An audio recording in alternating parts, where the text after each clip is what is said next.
থেকে আজকে এফআইআর জমা দিলেন, কি উদ্দেশ্যে জমা দিলেন? আমরা ইন্ডিয়ান সেকুলার ফ্রন্ট হলদিয়া বিধানসভার পক্ষ থেকে আজ সুতাহাটা থানায় আমরা এসেছি।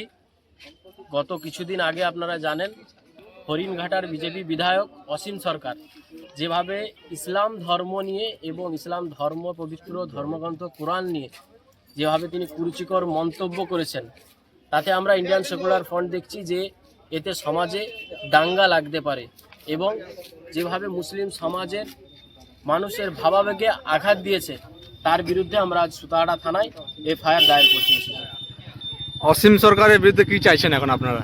অসীম সরকারের বিরুদ্ধে আমরা চাইছি আইনতভাবে তিনাকে গ্রেপ্তার করতে হবে এবং দৃষ্টান্তমূলক শাস্তি দিতে হবে। রাজ্যের মুখ্যমন্ত্রীকে কি বার্তা দিতে চান আপনারা এখান থেকে? রাজ্যের মুখ্যমন্ত্রী তো এখন উনি মন্দির করতে ব্যস্ত আছে, উনি হয়তো পুলিশ মন্ত্রী, কিন্তু উনি মনে হচ্ছে আমাদের যে উনি এখন একটা কন্ট্রাক্টর হয়ে গিয়েছে, যে মন্দির করার উনি কন্ট্রাক্টর নিয়েছেন।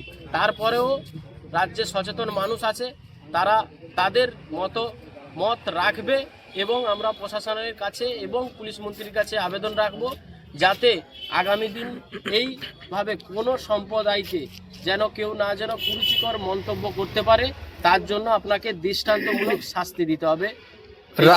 রাজ্য সরকারের আন্ডারে অনেক মুসলিম নেতা রয়েছে, যেমন আইএসএফ এর নওশাদ সিদ্দিকী রয়েছেন, উনি মুখ খুলেছেন, কিন্তু আরো যারা নেতারা রয়েছে তারা মুখ খুলছেন, এটা নিয়ে কি বলবেন?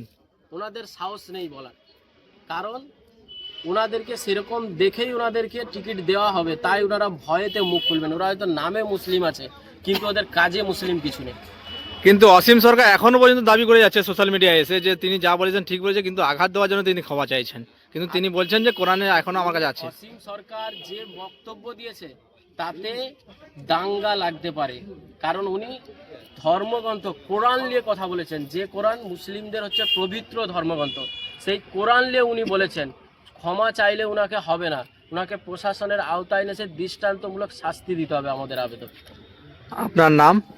শেখ নাসির আলী।